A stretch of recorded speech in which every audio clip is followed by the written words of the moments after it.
Hello students and welcome again in my classroom. आज हम लोग अपना जो टॉपिक हमने स्टार्ट किया था एडमिनिस्ट्रेशन ऑफ जस्टिस, उसमें हाफ पार्ट हम देख चुके हैं, कर चुके हैं प्रीवियस वीडियो में। That is administration of civil justice हम देख चुके हैं और आज हम एडमिनिस्ट्रेशन ऑफ क्रिमिनल जस्टिस देखेंगे, जिसको आप कहेंगे आपराधिक न्याय प्रशासन। हम लोग एडमिनिस्ट्रेशन ऑफ क्रिमिनल जस्टिस देखेंगे और आज इस टॉपिक को हम वाइंड अप करेंगे। तो लेट्स स्टार्ट विद आपराधिक न्याय प्रशासन, जिसको आप एडमिनिस्ट्रेशन ऑफ क्रिमिनल जस्टिस कहेंगे। एडमिनिस्ट्रेशन ऑफ क्रिमिनल जस्टिस का क्या मतलब है? क्रिमिनल जस्टिस क्या होता है? जो आपराधिक न्याय है वो क्या है? रॉन्ग डूअर को दंड देना। रॉन्ग डूअर जो दोषी व्यक्ति होता है, जो समाज में क्राइम करता है, जो समाज में शांति व्यवस्था भंग करता है, उसके लिए कैसे उसे वाइंड अप, उसको कैसे ख़त्म करना है और सोसाइटी में, समाज में कैसे शांति लानी है, इसके लिए आपराधिक न्याय प्रशासन काम करता है। न्याय प्रशासन मतलब अपराध का शमन करना और समाज में शांति लाना। तो दैट इज़ कॉल्ड क्रिमिनल न्याय प्रशासन, आपराधिक न्याय प्रशासन या criminal administration of criminal justice, जिसको हम देखने जा रहे हैं। दंड क्यों?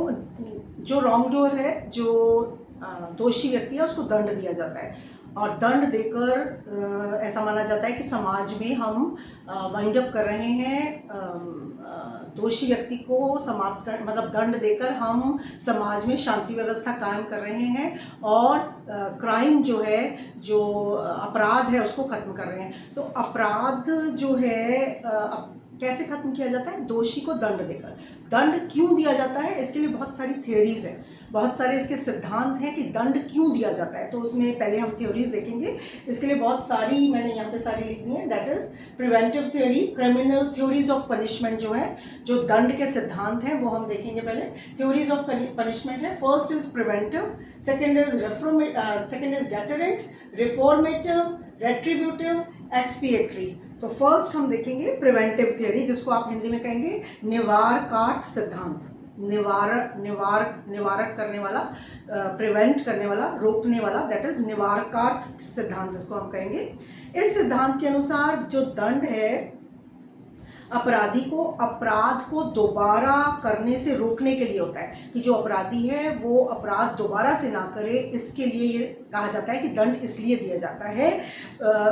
एंशिएंट टाइम में, बहुत पहले के टाइम पे, जो पास्ट मतलब प्राचीन काल में, अपराधी को अपराध दोबारा करने से रोकने के लिए क्या किया जाता था? उसको डिसेबल कर दिया जाता था। डिसेबल कर देना मतलब उसको असमर्थ कर दिया जाता था। कैसे कर सकते थे असमर्थ? या वो दोबारा से वो काम ना करे। जैसे किसी ने चोरी की तो उसके हाथ को काट दिया जाता था, जिससे उससे डिसेबल कर दिया जाए, उस अपराध को दोबारा करने से रोकने के लिए रोक दिया जाता था। आजकल ऐसा नहीं है। आजकल अपराधी को अपराध करने से रोकने के लिए क्या किया जाता है? सस्पेंड कर दिया जाता है, या उसे अगर कोई लाइसेंस दे रखा है काम करने का, तो वो लाइसेंस रद्द कर दिया जाता है। तो जिन लोगों को कुछ अपराध करने की, जैसे सस्पिशियस होते हैं जो लोग सोसाइटी में, कि ये कुछ अपराध कर सकते हैं, कुछ गलत कर सकते हैं, सस्पिशियस माइंडेड, क्रिमिनल माइंडेड होते हैं, किसी भी प्रकार से वो सोसाइटी के लिए डेंजरस अगर हो सकते हैं, ऐसा देखा जाता है कि ये डेंजरस हो सकते हैं, तो उनके लिए क्या किया जाता है? आजकल प्रिवेंटिव डिटेंशन, निवारक निरोध की प्रक्रिया होती है, वो अपनाई जाती है। Security for keeping the peace, शांति बनाए रखने के लिए सिक्योरिटी, प्रतिभूति जिसको आप हिंदी में कहेंगे, प्रतिभूति ली जाती है। और सिक्योरिटी फॉर गुड बिहेवियर, अच्छे बिहेवियर के लिए, गुड बिहेवियर के लिए, कि आप सही तरीके से समाज में रहेंगे, उसके लिए प्रतिभूति या सिक्योरिटी ली जाती है।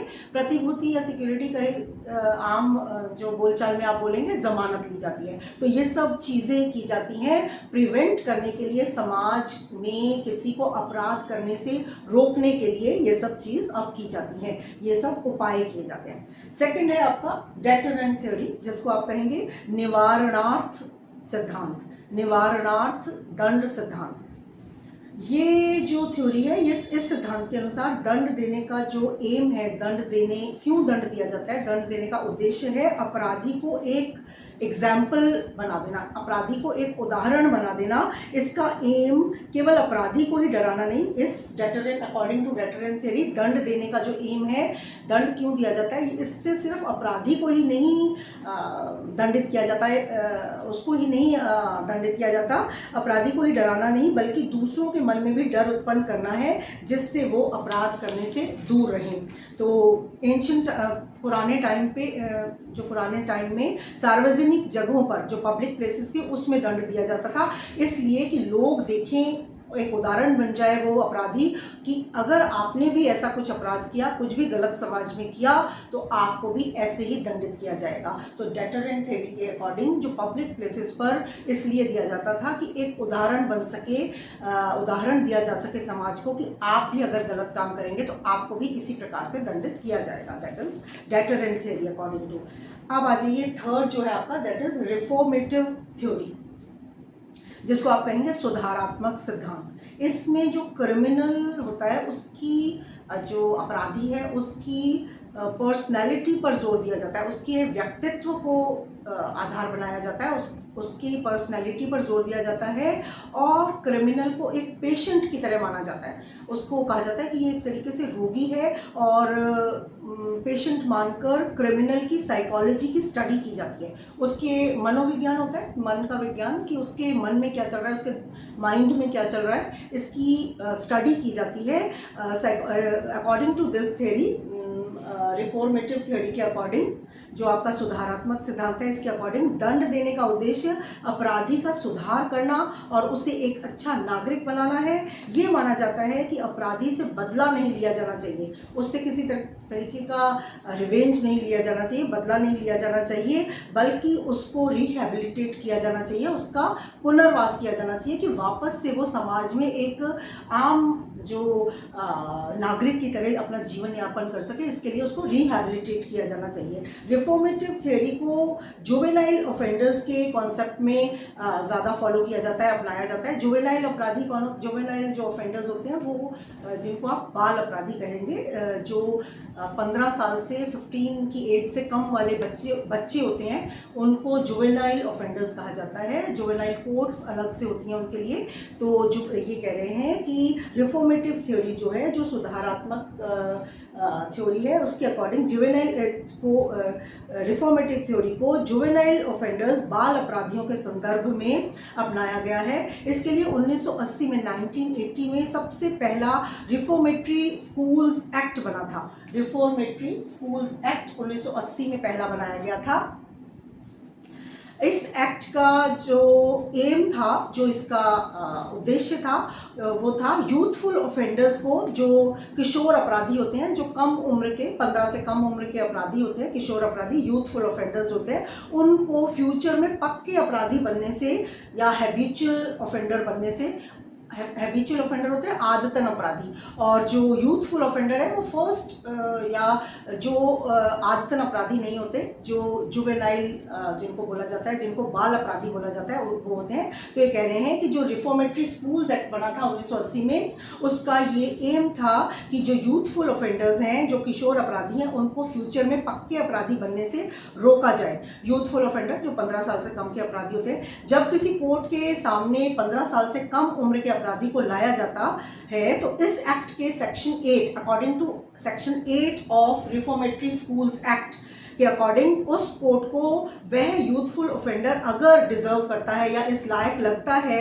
तो उसे रिफॉर्मेटरी स्कूल में भेज दिया जाता है, जिसका जो टाइम पीरियड है, जिसकी अवधि है, मिनिमम 3 इयर्स 3 साल है और मैक्सिमम 7 साल 7 इयर्स है। मतलब उस बच्चे को अगर लगता है इस एक्ट के सेक्शन 8 के अकॉर्डिंग, अगर कोर्ट को ऐसा लगता है कि वो डिजर्व करता है बच्चा, तो उसको 3 या 8 साल तक का जो टाइम पीरियड होता है उसके लिए रिफॉर्मेटरी स्कूल में भेज दिया जाता है।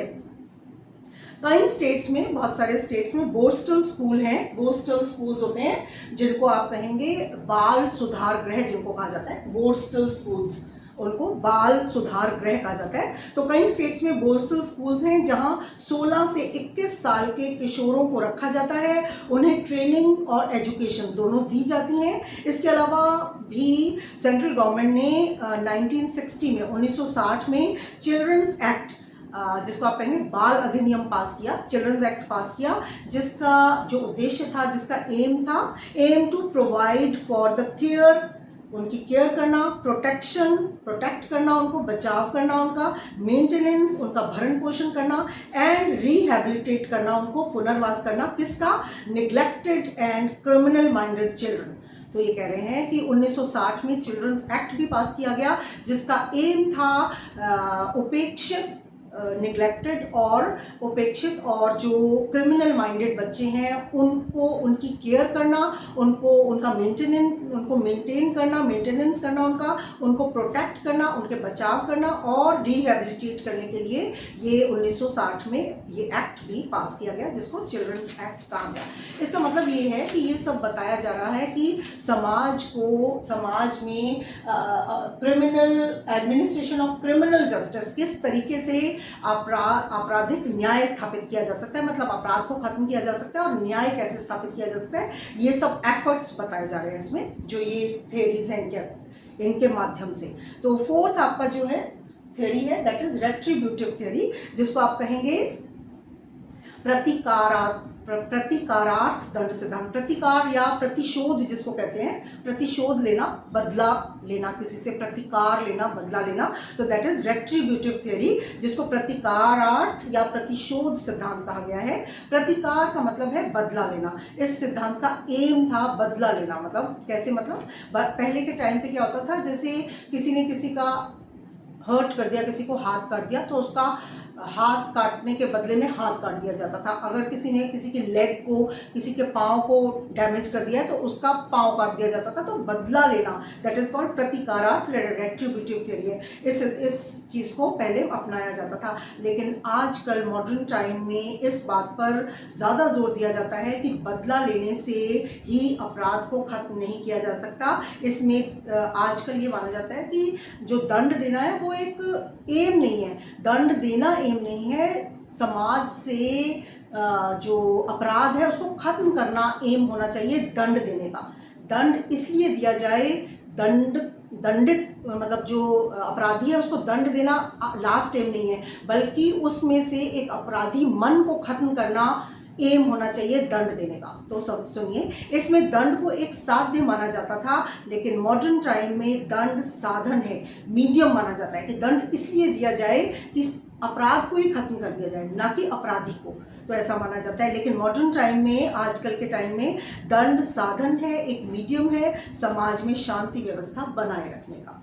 तो ये था आपका रेट्रीब्यूटिव थ्योरी।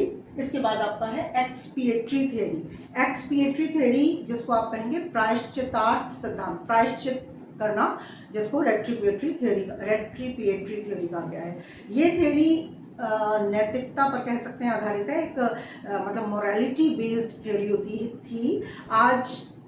आजकल के टाइम पे ये लेस इम्पॉर्टेंट हो चुकी है।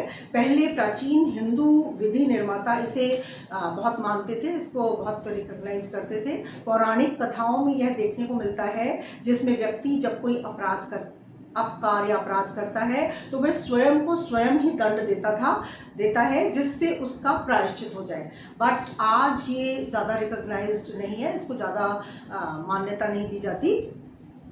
आजकल डेटरेंट थ्योरी को भी, जो अभी मैंने बताया कि पब्लिक प्लेसेस पर एक उदाहरण पेश करने के लिए दंड दिया जाता था, उसको भी आजकल ज़्यादा उसको मान्यता नहीं दी जाती, उसको रिकॉग्नाइज नहीं किया गया है।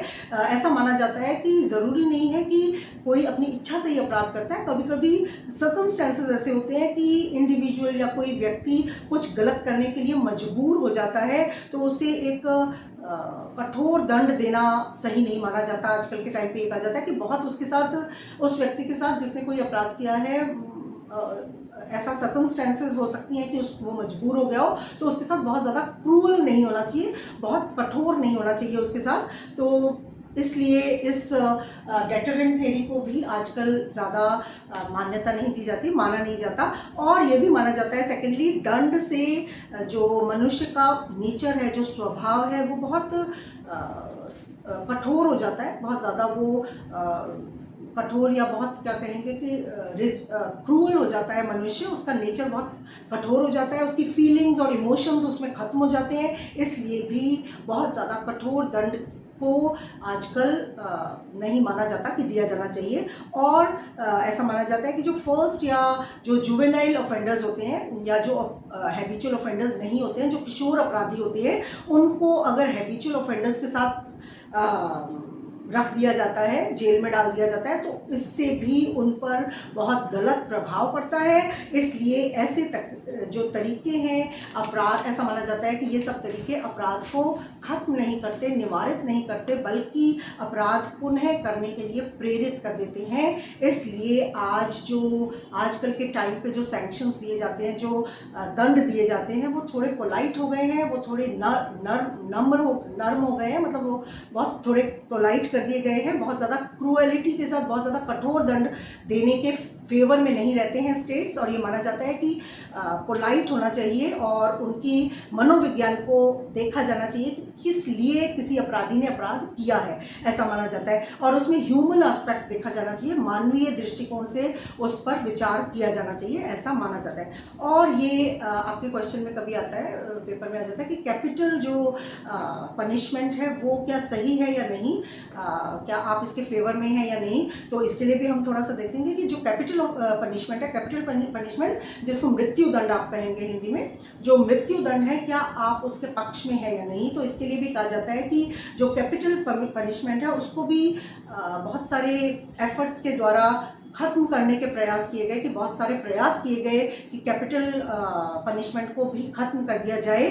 तो क्रिमिनल प्रोसीजर कोड जो आपका पहले उस टाइम पे था, 1895 का जो क्रिमिनल प्रोसीजर कोड है, उसमें 1955 में ये एक अमेंडमेंट किया गया था। उसके सेक्शन 367 के सब सेक्शन 5 में ये संशोधन किया गया था, अमेंडमेंट किया गया था कि यदि कैपिटल पनिशमेंट दिया जाता है तो इसमें जो मृत्यु दंड दिया जाता है उसमें उससे अगर कम दंड देना चाहती थी कोर्ट, तो उसको इसके रीज़न देने पड़ते थे।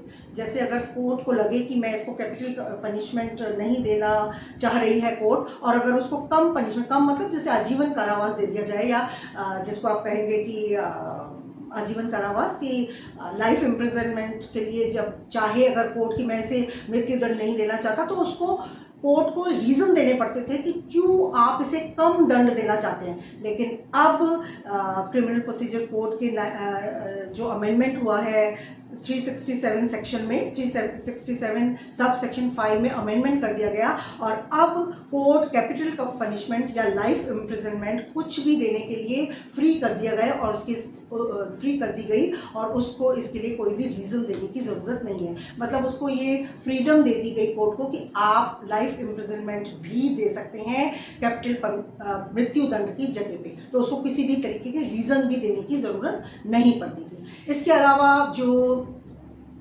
ILC इंडियन लॉ कमीशन है, जो आपका इसको कहेंगे आप भारतीय विधि आयोग है, उसकी जो 35th रिपोर्ट थी, उसकी 35वीं रिपोर्ट में 1962 में लोकसभा में ये कहा गया कि जिसमें कैपिटल पनिशमेंट समाप्त करने के लिए गया था 1962 में लोकसभा में कैपिटल पनिशमेंट को समाप्त करने की बात कही गई थी कि कैपिटल पनिशमेंट या जो आपका मृत्यु दंड का है प्रोसीजर, इसको खत्म कर देना चाहिए। लेकिन ILC ने, इंडियन लॉ कमीशन जो है आपका भारतीय विधि आयोग है, उसने इस पे बहुत डीप एनालिसिस किया, इस पे बहुत ज़्यादा गहराई से स्टडी की, मतलब इस पे बहुत एनालिसिस किया, इसकी परीक्षा की बहुत गहराई से, और ये कहा, इस डिसीजन पर आया ILC इंडियन लॉ कमीशन, उसने ये कहा कि इंडियन सर्कमस्टेंसेस जो हैं, भारतीय जो परिस्थितियां हैं, भारतवर्ष में जो परिस्थितियां हैं, इंडियन सर्कमस्टेंसेस में कैसी परिस्थितियां हैं कि बहुत बड़ा देश है, और इसमें जो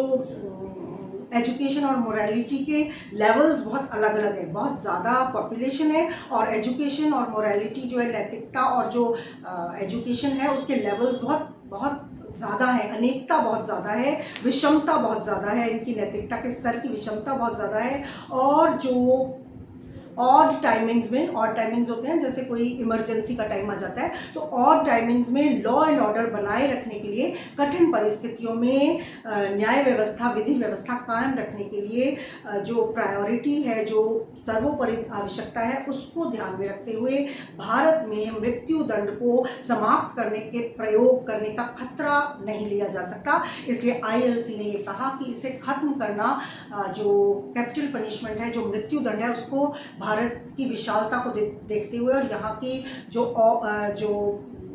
आप कह सकते हैं कि एजुकेशन और मोरालिटी के अलग अलग लेवल्स हैं, जो अनेकता है यहाँ पर, उसको देखते हुए यहाँ पर कैपिटल पनिशमेंट को पूरी तरीके से समाप्त नहीं किया जाना चाहिए, ऐसा ILC ने अपनी रिपोर्ट में, इंडियन लॉ कमीशन ने, भारतीय विधि आयोग ने अपनी रिपोर्ट में कहा। लेकिन उसने ये भी कहा कि 18 साल से कम के आयु के बालकों को डेथ सेंटेंस नहीं दिया जाना चाहिए, उन्होंने ऐसा भी कहा। इसके अलावा आप ये लिखेंगे उसमें, आपने आंसर में वाइंड अप करते हुए कहेंगे कि क्रिमिनल प्रोसीजर कोड जो 73 का पहले चलता था, उसमें उसने कुछ मामलों में और पोलाइट हुआ, वो बहुत और ज़्यादा उसने नम्र हुआ वो, और कहा कि सेक्शन 354 का सब सेक्शन 3 जो है, उसमें ये कहा गया कि यदि दोष सिद्धि, अगर जो डिसीजन दिया गया कोर्ट के द्वारा, जो पनिशमेंट दिया गया है, वो मृत्यु दंडादेश है, अगर कैपिटल पनिशमेंट या मृत्यु दंडादेश दिया गया है या आजीवन कारावास दिया गया है, तो डिसीजन में दंडादेश के कारणों का और मृत्यु दंडादेश में की दशा में ऐसे दंडादेश के विशेष कारणों का आपको कथन करना होगा। ये कह रहे हैं कि इस क्रिमिनल प्रोसीजर कोड में के सेक्शन 354 में के सब सेक्शन 3 में ये कहा गया है कि अगर कोर्ट दोष सिद्धि करती है, मतलब कैपिटल पनिशमेंट देती है, तो उसको स्पेशल कॉज बताने होंगे कि क्यों दिया जा रहा है, कोर्ट ये बताएगा।